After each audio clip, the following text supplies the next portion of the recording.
आम्हाला लिटरली कुठं जरी गेलं तरी आम्हाला पाणी म्हणजे असं कुठल्याही हॉटेलमध्ये पाणी आम्हाला तुम्ही प्यायला दिलं नाही. हॉटेलमध्ये गेल्यानंतर लिस्ट वाचली जेवण मागवलं आणि पाण्याचे 5-6 प्रकार दिले होते. आता मला म्हटलं पाणी कुठलं मागवावं पाणी. तर मग आमचा एक मित्र होता स्वप्नील म्हणून, तो म्हटला अरे स्प्रिंकल वॉटर आपण मागवू. द्या बाबा. मग मस्तपैकी काचेच्या बाटलीमध्ये ते पाणी घेऊन आले. जेवण वगैरे झालं. कॉम्रेड्स मॅरेथॉन ही तुम्हाला कंप्लीट करण्यासाठी 12 तास दिलेले असतात. ज्या म्हणजे शहरामध्ये आमचं मॅरेथॉन होती तर तिथलं टेम्परेचर होतं 2-3 कंटिन्यू 1-2-3 आणि अचानक कधी पाऊस येणार. तिथं तर टेम्परेचरमध्ये प्रॅक्टिस केली होती. तिथे गेल्यावर जेव्हा त्या वातावरणामध्ये गेलो थंडी, तर ती थंडी आमच्यासाठी खूप चॅलेंज होती.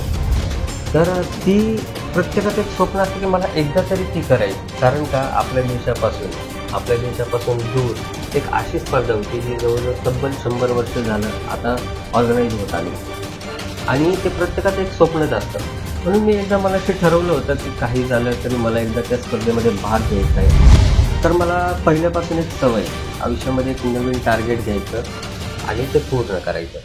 कॉम्रेड मॅरेथॉन करत असताना म्हणजे तुमच्यावर लक्ष केंद्रित करण्यासाठी काय यंत्रणा असते, ते काय तशा सुविधा काय आहेत जे तुम्ही ती जी मॅरेथॉन करणार आहात तुमच्यावर काय यंत्रणेचं निरीक्षण काय असतं?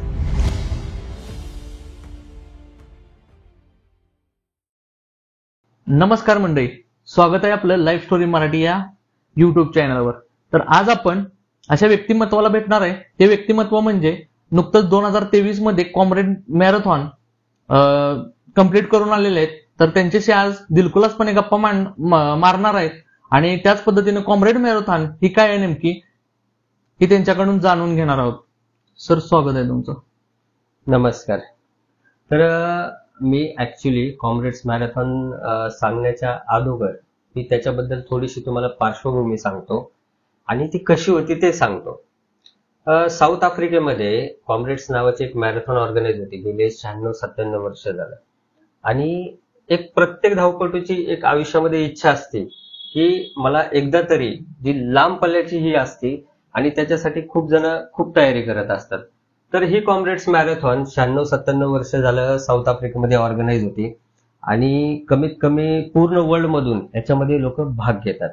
आणि ही टफ ह्याच्यासाठी आहे की तुम्हाला 1 नव्हे 2 नव्हे, आपल्या इथे जसं 10 किलोमीटरची मॅरेथॉन होती, 21 किलोमीटरची मॅरेथॉन होती, तुम्ही बऱ्याच वेळा पुण्यामध्ये पाहिलं असेल, कोल्हापूरमध्ये तुमच्या पाहिलं असेल. तर ही मॅरेथॉन ही ना 10 ना 21 ना 42 ना 50 तब्बल 90 ते 92 किलोमीटरची मॅरेथॉन असते आणि ही 2 शहरांना साऊथ आफ्रिकेमधले जोडणारी मॅरेथॉन असते. तर सर, तुम्हाला ह्या स्पर्धेविषयी कॉम्रेड मॅरेथॉन विषयी कल्पना कशी आली किंवा कुठनं हे इच्छाबळ आलं की इतकी मोठी मॅरेथॉन आफ्रिकेत जाऊन तुम्ही करणार होता? काय नेमकी त्याची पार्श्वभूमी आम्हाला ऐकायला नक्कीच आवडेल. मला लहानपणापासून स्पोर्ट्सची आवड आहे. जसं मी वेगवेगळ्या खेळांमध्ये खेळलेलो आहे. मी हँडबॉलमध्ये नॅशनल खेळलेलो आहे, मी स्प्रिंट रनर होतो शाळेमध्ये. आणि त्यानंतर जसं हळूहळू मी वेगवेगळ्या स्पर्धांमध्ये भाग घ्यायला लागलो.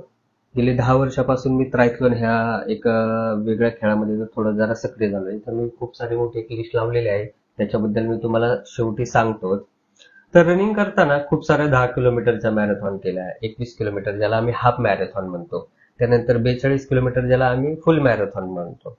तर ही मॅरेथॉन ज्यावेळेस मी 42 केला आणि अल्ट्रा 50 किलोमीटर पेक्षा जास्त अंतराच्या ज्या पल्ल्याच्या मॅरेथॉन असतात त्याला अल्ट्रा मॅरेथॉन म्हणतात. तर मी इथं आतापर्यंत 50 किलोमीटर 100 किलोमीटर एवढं काही तो 24 तास पूर्ण 24 आवर्स ते सुद्धा मी रन खूप सारे केले. तर ज्यावेळेस तुम्ही ह्या अशा मॅरेथॉन कंप्लीट करता जे अल्ट्रा रन रनतात त्यांचं आयुष्यामध्ये एक स्वप्न असतं, जी साऊथ आफ्रिकेमध्ये होणारी कॉम्रेड्स मॅरेथॉन. तर ती प्रत्येकाचं एक स्वप्न असतं की मला एकदा तरी ती करायची. कारण का आपल्या देशापासून दूर एक अशी स्पर्धा होती जी जवळजवळ तब्बल 100 वर्ष झालं आता ऑर्गनाईज होत आली आणि ते प्रत्येकाचं एक स्वप्नच असतं. म्हणून मी एकदा मनाशी ठरवलं होतं की काही झालं तरी मला एकदा त्या स्पर्धेमध्ये भाग घ्यायचा आहे आणि ते पाहायचं आहे की तो सोहळा काय असतो नक्की, की का एवढे जगभरातून तिथं लोक येतात आणि का आपल्या म्हणजे प्रत्येकाचं एक सुप्त हे असतं की नाही मला एकदा तरी करायची. त्यामुळे मी ते ठरवलं होतं की ही मॅरेथॉन करायची. तर विकी सर, आता इतकं मोठं टार्गेट होतं, म्हणजे इतक्या वेळेत किंवा इतक्या किलोमीटर ती पार करायची तुम्हाला ती मॅरेथॉन, हा. तर त्याची तुम्ही तयारी कुठून केली? कारण हा पल्ला काही छोटा नव्हता, त्यासाठी तुम्ही काय काय केलं? 100% एकदम बरोबर प्रश्न. तर ऍक्च्युली जसं नुसतं तुमची इच्छा झाली आणि तुम्ही त्याच्यामध्ये भाग घ्यायला, अशी कुठली प्रोसेस नाहीये.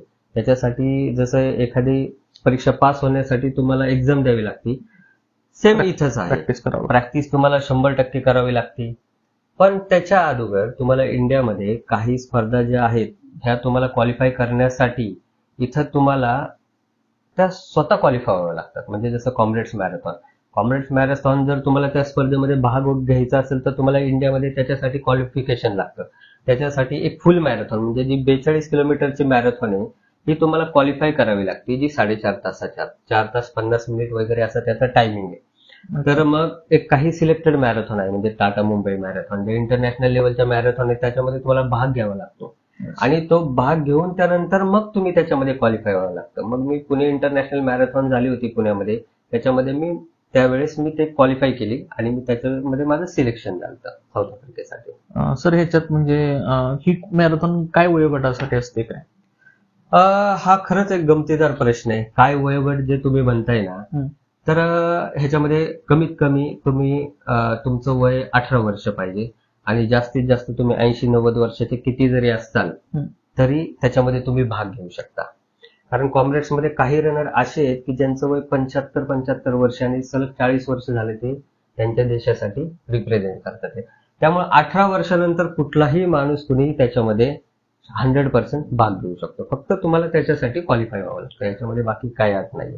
कॉम्रेड मॅरेथॉन करत असताना म्हणजे तुमच्यावर लक्ष केंद्रित करण्यासाठी काय यंत्रणा असते त्यांची, काय तशा सुविधा काय आहेत जे तुम्ही ती जी मॅरेथॉन करणार आहात तुमच्यावर काय यंत्रणेचं निरीक्षण काय असतं, की तुम्ही पार करताय नाही करताय, याच्यासाठी काय गोष्टी असतात? ऍक्च्युली कारण दक्षिण आफ्रिकेसारख्या देशात तुम्ही इकडून जाऊन तिकडे ते मॅरेथॉन करणार असताय, काय नेमकं ह्या आपल्या देशात आणि त्यात काय फरक आहे? फरक म्हटलं तर खूप असं नसतो, पण गंमत आहे की तुम्हाला इथून ज्यावेळेस तुम्ही क्वालिफाय होता तिथूनच तुमच्या बऱ्याचशा गोष्टींना तिथं सुरुवात होती. ज्यावेळेस तुम्ही इंडियामध्ये क्वालिफाय करता तेव्हा तुम्हाला रजिस्ट्रेशन करतानाच त्याचं सर्टिफिकेट तुम्हाला त्याला किंवा तुमचा जो टायमिंग असतो मॅरेथॉनचा तो तिथं लिंक करायचा असतो. त्यानंतरच ते तुम्हाला अप्रुव्हल देतात की तुम्ही त्या रेससाठी तुम्ही पात्र आहात की नाहीये.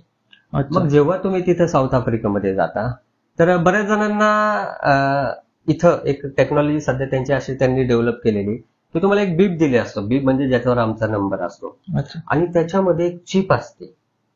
हा, मग ज्यावेळेस रेस चालू होती त्यावेळेस तुम्ही आता जिथून रेस सुरू झाली तुमचे किती किलोमीटर बसले इथं बसल्या बसल्या आपल्या लोकांना ते ऍपवर दिसतं.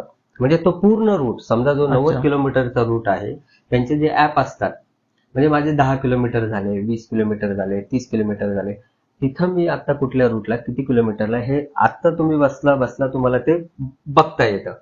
आणि ह्याच्यावरतीच तिथं कट ऑफ असतात. कट ऑफ म्हणजे कसं की प्रत्येक, आता समजा कॉम्रेड्स मॅरेथॉन हे तुम्हाला कम्प्लीट करण्यासाठी 12 तास दिलेले असतात.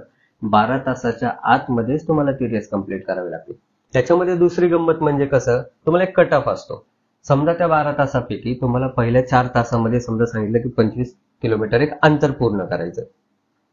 त्या 4 तासामध्ये तुम्हाला 25 किलोमीटर अंतर पूर्ण झालं पाहिजे. समजा तुम्हाला 1 सेकंद 2 सेकंद जरी लेट झाला तरी तुम्ही त्या रेसमधून डिस्क्वालिफाय. दुसरं असं आहे की कमीत कमी असे 4 ते 5 कट ऑफ असतात की समजा 65 किलोमीटरला, समजा 65 किलोमीटरला तुम्हाला 8 ते 8.5 तासाचा टाइम दिला, एक अंदाज सांगतो, आणि त्या 8.5 तासाच्या पेक्षा 1 मिनिट जरी तुम्हाला लेट झाले आणि तुम्ही ती बॉर्डर क्रॉस नाही केली तर तुम्ही तिथं डिस्क्वालिफाय होता. आणि तिथं टायमिंग एक मॅप हे लावलेले असतात, जे तुम्ही क्रॉस केलं की तुमच्या नावासमोर किंवा तुमच्या ह्याच्यासमोर ते लगेच मार्क होतात. तर त्यामुळे त्या एकदम हाय टेक्नॉलॉजी त्याच्यामध्ये यूज केलेली आहे. नक्कीच नक्कीच सर. तर सर, आता तुम्ही सांगितलं कॉम्रेड मॅरेथॉन काय आहे काय, पण तुम्ही ही मॅरेथॉन करण्यामागचा नेमका काय हेतू काय होता? हेतू जर म्हटलं तर मला पहिल्यापासून एक सवय, आयुष्यामध्ये एक नवीन टार्गेट घ्यायचं आणि ते पूर्ण करायचं. बाकी स्पर्धा ही माझी कधीच कोणाशी नव्हती. आजपर्यंत मी जे टार्गेट केलेत, मी आजपर्यंत ज्या स्पर्धा केल्यात, हे पूर्ण करण्यामागं माझं नेहमी फक्त एकच टार्गेट आहे, स्वतःशी आणि स्वतःशी स्पर्धा. जसं आता माझं नेक्स्ट टार्गेट आहे माउंट एव्हरेस्ट. तर मला बरेच जण आता पण म्हणतात की अरे माउंट एव्हरेस्टची तयारी करताना ह्यातून तुला काय मिळणार आहे किंवा ह्यातून तुला काय करायचंय. तर माझं साधं आणि सरळ एकच फंड आहे, मला आवडलं, मला करायचंय आणि ते टार्गेट मला कम्प्लीटच करायचे. मग ह्या जगामध्ये काही जे अशक्य गोष्टी आहेत, ज्याला अशक्य नाव येतं, आपल्या इंडियामधून म्हणा किंवा आपण ज्या वर्गामध्ये राहतो, आपण सामान्य वर्गामध्ये येतो. ज्यावेळेस साऊथ आफ्रिका हे किंवा मी कॉम्रेड्स मॅरेथॉन नुसतं असं नाव घेतलं तरी बरेच जण म्हणजे असं झालं की अरे अशक्य आहे, 90 किलोमीटर कोण पळतात का, एवढं कोण 100 किलोमीटर पळू शकत का. हे मला सिद्ध करायचं होतं की कोणीही करू शकतं जसं मी केलं. बस एवढंच माझं होतं की स्पर्धा स्वतःशीच होती आणि ती स्वतःलाच पूर्ण करायची होती. पण सर आता हे करत असताना म्हणजे प्रॅक्टिस करत असताना किंवा तिथं गेल्यानंतर मॅरेथॉन करण्यासाठी, कॉम्रेड मॅरेथॉन करण्यासाठी तर काय अडचण आल्या तुम्हाला? अडचणी तर गंमत म्हणजे खरंच गंमत आहे. अडचणी मोठ्या गोष्टी ज्यावेळेस करतात त्यावेळेस अडचणींची सुरुवात ही पहिल्यापासूनच होत असते. माझ्यासाठी सगळ्यात म्हणजे मेन त्याचं स्वप्न बघणं हीच अडचण. आता तुम्ही म्हणताल ते कसं, की मी आजपर्यंत इंडियामध्ये खूप साऱ्या म्हणजे कॉम्पिटिशन केल्यात, खूप सारे टार्गेट ऍक्सेप्ट केले, पण एका नव्या प्रदेशामध्ये जाऊन, नव्या कंट्रीमध्ये जाऊन एवढं मोठं आव्हान स्वीकारणं हे खूप एक चॅलेंजिंग गोष्ट आहे. कारण माझा एक स्वभाव आहे, आजपर्यंत मी 99% कुठल्याच गोष्टीसाठी ना कधी कुठला कोच हे केला, ना कधी कोणाचं. माझा थोडा हट्टी स्वभाव आहे, कारण मला कोणी एखादी गोष्ट सांगितलं तर मी नेहमी उलट करतो. म्हणजे तो एक माझा स्वभावाचाच भाग आहे. त्यामुळे कुणी सांगितलं, त्यामुळं गुरु नावाची गोष्ट नव्हती. कशी करायची, त्याच्यासाठी कुठली स्ट्रॅटेजी वापरायची हे मला काही माहिती नव्हतं. माझ्यासाठी हे चॅलेंज आहे. दुसरी गोष्ट, परदेशात जायचंय. आता परदेशात जायचंय तर पासपोर्ट पासून, विजा पासून, करन्सी चेंजिंग पासून एवढ्या काही गोष्टी होत्या. ह्याचा स्टडी करणं, अभ्यास करणं. तिथून मला सगळ्यात जास्त भीती कशाची होती माहिती का, माझ्या विजाची. ज्या वेळेस म्हणजे मला साऊथ आफ्रिकेला जायचं होतं, बऱ्याच जणांनी विजाबाबत मला खूप घाबरून ठेवलं होतं की म्हणजे समजा तुम्हाला बाहेर जायचं तर बाबा तुमचा बँक बॅलन्स तुमचा अमुक अमुक एवढाच हवा किंवा तुमचा RTR 3 वर्षाचा भरलेला हवा. अजून काय की तुमचं बऱ्याच वेळा असं होतं की तुमचा विजा रिजेक्ट केला जातो. तर डिमोटिवेट मला गंमत सांगतो, माझा विजा 8 ते 15 दिवस अगोदर आला. तो विजा येईपर्यंत आहे ना मी शॉक मध्येच होतो, मला अशी झोप लागत नसायची.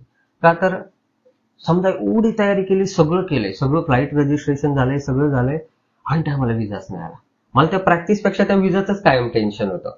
आणि दुसरं होतं की त्याच्यामध्ये की तुम्ही ज्यावेळेस खूप प्रामाणिकपणे मेहनत करता, सगळं करता आणि एखाद्या छोट्याशा गोष्टीसाठी, किरकोळ गोष्टीसाठी जर ते तुम्हाला अडवलं जातं किंवा काही होतं तर मग त्याच्यासारखं वाईट गोष्ट कुठली नाही. पण असं काही झालं नाही, ते सोपं होऊन गेलं. दुसरं चॅलेंजिंग होतं की तिथं वेदर, साऊथ आफ्रिकेचं वेदर. इथं उन्हाळ्याचे दिवस होते. उन्हाळ्याच्या दिवसांमध्ये आम्ही काय केलं, भयानक प्रॅक्टिस केली आणि बऱ्याच वेळा ऐकून तुम्ही पण कदाचित ऐकलं असेल की साऊथ आफ्रिका इथं भयानक गरमी असते.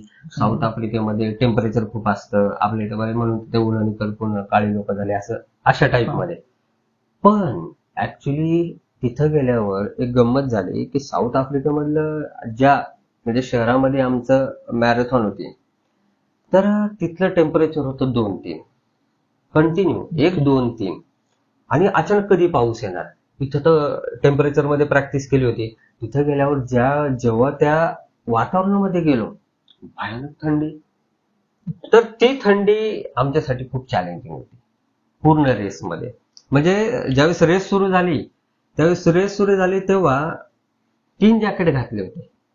आपला टी शर्ट त्याच्यावरची 3 जॅकेट, का तर 1-2-3 टेम्परेचर.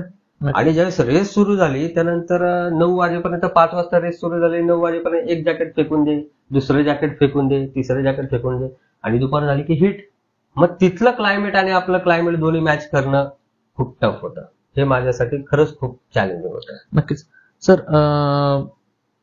जगातली सगळ्यात अवघड मॅरेथॉन म्हणून ही कॉम्रेड मॅरेथॉन म्हणून नक्कीच. हे केलं. आणि तुम्ही ती सहज पूर्ण केली. तुमच्या बोलण्यावरून, तुमच्या कॉन्फिडन्स वरून मला जाणवतंय. काय आहे त्याच्या मागचं रहस्य काय आहे नेमकं? रहस्य असं फक्त एकच असतं, कुठलंही ज्यावेळेस तुम्ही काम करता किंवा कुठलीही गोष्टी करता त्याच्यासाठी तुम्ही प्रामाणिक मेहनत घेता. ज्यावेळेस तुम्ही प्रामाणिक मेहनत घेता तेव्हा ती सहज पूर्ण करू शकतो. आता तसं सांगितलं तर ह्याला सहज नाही म्हणता येणार, कारण एवढ्या मोठ्या रेसमध्ये काय वाटलं ते ना हे तुमचं तुम्हालाच माहित असतं. पण मला ते दुखणं म्हणजे 90 किलोमीटर नंतरची जर मी तुम्हाला माझी एखादी व्हिडिओ दाखवली तर तुम्ही हँग होता, मला चालता येत नव्हतं. लिटरली मला चालता येत नव्हतं. पण त्या रेसचा शेवटचा जो 2 किलोमीटरचा अंतर होतं, माझा 88-89 किलोमीटर झाला आणि तिथल्या ज्या स्टेडियम मध्ये त्या रेसचा एंड होतो. जेव्हा त्या मी स्टेडियम मध्ये आलो, मी सर्वात पूर्ण रेस मधला फास्टेस्ट जो स्पीड असतो तेव्हा मी माझं तिथं हे केलं, म्हणजे पूर्ण एंड. आणि अक्षरशः ज्यावेळेस त्या एंडला मी पोहोचलो तेव्हा माझ्या डोळ्यातून पाणी होतं. म्हणजे त्या स्टेडियम मध्ये 1 किलोमीटर पळताना इनडायरेक्टली तो आनंद. आणि मी एकदम आरामात तो शेवटचा किलोमीटर पळत होतो. आणि तो शेवटचा किलोमीटर पळल्यानंतर ज्यावेळेस बसलो, मला उठवायला 2 जण लागली. तेव्हा लक्षात आलं की माझ्या पायामध्ये किती डॅमेज झाले, माझे मसल्स किती डॅमेज झाले, तेव्हा मला समजलं. पण पूर्ण रेसमध्ये असं एकदा नाही झालं की काय म्हणतात की तुम्ही किती डिस्ट्रॉय झालाय किंवा तुमच्या बॉडीने किती पेन सहन केलं, अजिबात नाही. म्हणजे जेव्हा तुम्ही एखादी खरंच अद्भुत गोष्ट करता ना, कुठली तरी एक एनर्जी तुम्हाला मदत करत असते. आणि त्यामुळे मी खूप एन्जॉय करत ती रेस पूर्ण केली. सर, तुम्ही नुकतंच आता सांगितलं मॅरेथॉन विषयीचं. दक्षिण आफ्रिकेच्या प्रवासाबद्दलचे काही किस्से आहेत का? दक्षिण आफ्रिकेच्या प्रवासाबद्दल खूप सारे किस्से आहेत, म्हणजे गमतीदार किस्से आहेत आणि बरेचसे आपल्या लोकांपर्यंत न माहिती असणारे किस्से आहेत. एक साधं मी तुम्हाला जस्ट एक तुम्हालाच प्रश्न विचारतो. साऊथ आफ्रिका, ज्याच्याबद्दल बऱ्याच लोकांनी असं ऐकलंय की खूप गरीब कंट्री आहे, एवढी गरीब की त्यांच्याजवळ खायला नाही, अशी अशी कंट्री. तर अशा प्रकारे कदाचित तुम्ही ऐकलं असेल आणि मी सुद्धा ऐकलं होतं. बरेच जण म्हणायचे की साऊथ आफ्रिकेमध्ये एवढं स्लम आहे, कदाचित असेल. पण मी ज्या शहरांना भेट दिली किंवा मी ज्या शहरांमध्ये फिरलो, म्हणजे जॉनसबर्ग सारखे असेल किंवा पीटर्सबर्ग सारखे असतील शहर, तर मला एक गोष्ट गमतीर म्हणजे एक उदाहरण मी सांगतो. ज्यावेळेस मी केनियामध्ये, आम्ही इथून पहिल्यांदा केनियामध्ये गेलो, केनियामधून आम्ही साऊथ आफ्रिकेमध्ये पोहोचलो.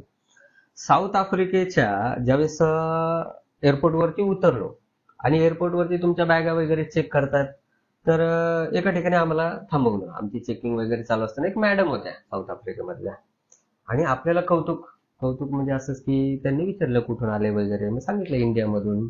मग त्यांना विचारलं कधी तुम्ही इंडियामध्ये आला का, इंडियाबद्दल तुम्हाला काय माहिती का. तर ती बाईने जे मला एक उत्तर दिलं किंवा एक हे प्रश्न विचारला, मला त्याचं खरंच एक गमतीदार असं वाटलं. आपण त्यांच्याबद्दल म्हणतो की नाही ही खूप मागासलेली कंट्री आहे किंवा हे, तर ती म्हणली हो इंडियाबद्दल मी ऐकलेलं आहे की इंडियामध्ये लोक किचनमध्ये वगैरे झोपतात. म्हणजे ही ऍक्च्युली हसण्यासारखी गोष्ट होती की आपण ज्यांना समजतोय की हे एकदम मागासवर्गीय आहेत, की म्हणजे मागास मीन्स त्यांच्या आपल्यापेक्षा खूप आर्थिक दृष्ट्या ते हे आहेत, तर अशा कंट्री मधले लोक आपल्याला विचारतात. पण जेव्हा मी साऊथ आफ्रिकेमध्ये रिअलमध्ये फिरलो, तिथली टेक्नॉलॉजी पाहिली, तिथले रस्ते पाहिले, तर हे आपल्यापेक्षा खूप खूप आधुनिक आहे. म्हणजे ती कंट्री नक्कीच आपल्यापेक्षा खरंच खूप प्रगत आहे. काही ठिकाणी असेल, पण असे वेगवेगळे किस्से. दुसरा एक किस्सा म्हणजे एक गमतीदार किस्सा सांगतो. साऊथ आफ्रिकेमध्ये पाण्याची खूप कमी आहे.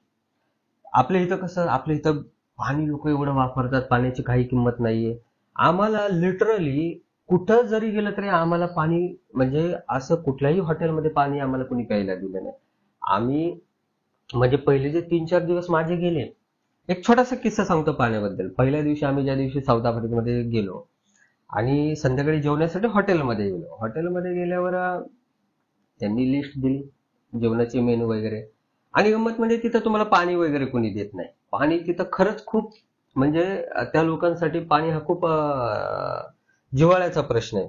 हॉटेलमध्ये गेल्यानंतर लिस्ट वाचली, जेवण मागवलं आणि पाण्याचे 5-6 प्रकार दिले होते. आता म्हणलं अरे यातलं पाणी कुठलं मागवावं पाणी. तर मग आमचा एक मित्र होता स्वप्नील म्हणून, तो म्हटला अरे हे स्प्रिंकल वॉटर आपण मागू. म्हणलं द्या बाबा. मग मस्तपैकी काचेच्या बाटलीमध्ये ते पाणी घेऊन आले, जेवण वगैरे झालं. तुम्ही आपल्या इथं पाण्याची बाटली 20 रुपयाला, 30 रुपयाला. म्हणजे ते बिल पाहिल्यावर आम्हाला धक्का बसला. आम्ही जी 1 लिटरची बाटली मागवली होती ती पाण्याची बाटली होती 1200 रुपयाला. 1200 रुपयाला. आणि तुम्हाला पाणी जर विकत घ्यायचं असेल, विकत नाही, तिथं तुम्हाला पाणी जर खरेदी करायचं असेल तर तुम्हाला मॉलमध्ये जावं लागतं. तिथं पाण्याचे मोठमोठे 5-5 लिटरचे मॉलमध्ये तुम्हाला ते जार आणायचे. हॉटेलमध्ये पाणी तुम्हाला देत नाही तर पिण्यासाठी. मग 2-3 दिवसानंतर आम्ही ठरवलं पाणी विकत घ्यायचं नाही, आम्ही टॅप वॉटर प्यायचो. टॅप वॉटर मीन्स काय? जे नळाला येतं तिथल्या बाथरूम मध्ये ते पाणी आम्ही प्यायला वापरतो. मग असे वेगवेगळे किस्से आहेत. तिथं माझा एक मित्र झालता, सायमन नावाचा. तर त्याच्याबद्दल त्याने मला एक व्हिडिओ पाठवली, तिथं दाखवली. आपल्या इथं जसं कुत्री मांजरी यांच्याशी आपण हे करतो, तर ते लहानपणापासून त्यांनी मला एक त्याची व्हिडिओ दाखवली मस्तपैकी. 5 सिंह, मी तुम्हाला दाखवतो थोड्या वेळ ती व्हिडिओ. 5 सिंह, आणि त्या 5 सिंहांसोबत तो आपला मस्तपैकी निवांत हातात काठी घेऊन चाललाय. म्हणजे प्राणी आणि माणूस तिथं एवढे एकत्र झालेले, जिव्हाळ्याचा प्रश्न त्यांचा झालेला आहे की ऍक्च्युली तिथं खूप साऱ्या अशा गोष्टी होत्या. म्हणजे त्यांचं कल्चर झालं किंवा तिथलं. आणि अजून एक म्हणजे तिथला एक गोष्ट मी काय ऑब्झर्व केली माहिती का, साऊथ आफ्रिकेमध्ये तुम्ही संध्याकाळी 6 नंतर एकटे फिरू शकत नाही. का बरं? तिथं तुम्ही कुठल्याही मॉलमध्ये जा किंवा तुम्ही कुठेही जा रस्त्यांवर, 5 ते 6 नंतर तिथले मॉल बंद होतात. तिथं क्राईम रेट खूप आहे. तुम्ही जर एकटे दुकटे फिरत असाल तर 100% तुमचं 6 नंतर किडनॅपिंग होणार. ते तुमच्याकडून सोनं वगैरे काही नाही घेणार, पण तुमचे आर्गॉन, तुमची किडनी म्हणा किंवा ह्या गोष्टीची तस्करी खूप चालते. 6 नंतर आम्ही बरेच वेळा, म्हणजे तिथं आम्हाला लिटरली जाताना सांगितलं होतं की संध्याकाळी 6 नंतर साऊथ आफ्रिकेमध्ये तुम्ही बाहेर फिरायचं नाही.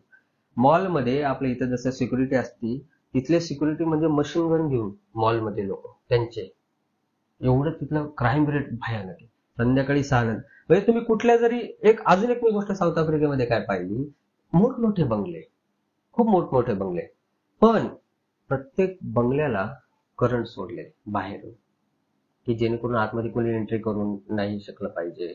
पैसा आहे, सर्व आहे, पण तिथं एक क्राईम रेट तिथला खूप जास्त आहे. त्यामुळे संध्याकाळी 6 नंतर आपण असं बाहेर जरी निघलं ना, तुमच्या नजरेच्या पट्ट्यामध्ये एक माणूस नाही दिसत. रस्ते सुनसान, 6 वाजता एक माणूस नाही रस्त्यावर. तर ते थोडस जाणवलं की तिथं नक्कीच टफ आहे. नक्कीच. तुमच्या बोलण्यातून, तुमच्या ज्या मॅरेथॉनच्या प्रवासातून हे आम्हाला समजलं.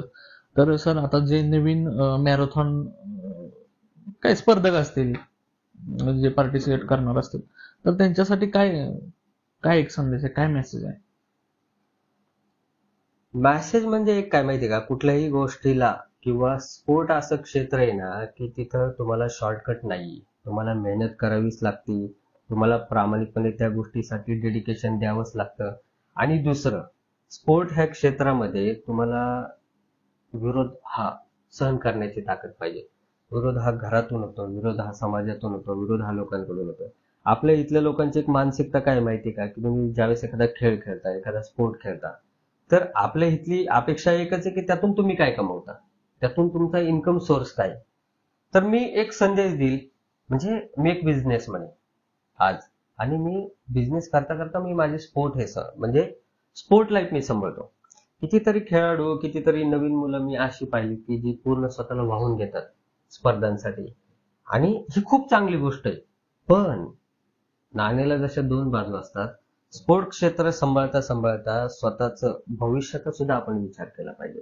कारण स्पोर्ट तुम्हाला आयुष्यामध्ये 100% पुढे नाही घेऊन जाऊ शकत. तुम्हाला घेऊन जातं, पण त्याला काहीतरी एक लिमिट आहे. शेवटी पैसा लागतो. साऊथ आफ्रिकेत माझी रेस झाली. ह्या रेससाठी मला नाही म्हणलं तरी समजा 3-3.5 लाख रुपये मला खर्च झाला. हा पैसा देणार कोण? ह्याच्यासाठी तर पाहिजे. ठीक आहे, मी स्पॉन्सरशिप मागितली किंवा काही खेळाडू असतात जे आम्हाला स्पॉन्सर, लोक तुम्हाला एकदा देतील सुद्धा. आज मी पुढच्या वर्षी माझं एक टार्गेट ठेवलंय, माउंट एव्हरेस्ट, किंवा त्याच्या पुढच्या वर्षी माउंट एव्हरेस्टचा खर्च हा 40-45 लाख रुपये. तो कुठनं उभा करणार? त्यासाठी मला पहिल्यांदा आर्थिकदृष्ट्या स्वतः सक्षम झालं पाहिजे. किंवा कुठलाही खेळाडू असू द्या, त्यांनी काम करता करता किंवा स्वतःची पॅशन जपताना आपल्या मागे एक कुटुंब असतं, आपल्या मागे काही जबाबदाऱ्या असतात, ह्या सुद्धा विसरून नाही चालत. बऱ्याच मी माझे जवळचे खूप मित्र असे पाहिले किंवा खूप जण असे पाहिले पूर्णपणे वाहवत जातात स्वप्नांच्या मागे, आणि नंतर ज्यावेळेस आज मी ह्या लेवलला येऊन बघतो ना, तर त्यांना त्या गोष्टीचा कुठेतरी थोडाफार पश्चाताप पण झालेला असतो की मी दोन्ही गोष्टी तुम्हाला मॅनेज करता आल्या. एकीकडे स्पोर्ट, एकीकडे पॅशन आणि एकीकडे स्वतःचं करिअर. बस मी एवढंच सांगेल. तर मंडळी, तुम्ही आज विकी बावरकर सरांचा आज हा कॉम्रेड मॅरेथॉनचा प्रवास कसा झाला हा तुम्ही ऐकलाच आहे. आणि काय केलं पाहिजे आयुष्यात, पुढे कसं गेलं पाहिजे हे ज्याचं त्यानं ठरवलं पाहिजे असं यांच्या बोलण्यातून आपणाला समजलं आहे. तर हा अशा पद्धतीने यांचा प्रवास होता. तर पुढच्या एपिसोडमध्ये भेटू नवीन व्यक्तीसोबत. तोपर्यंत पाहत राहा लाईफ स्टोरी मराठी.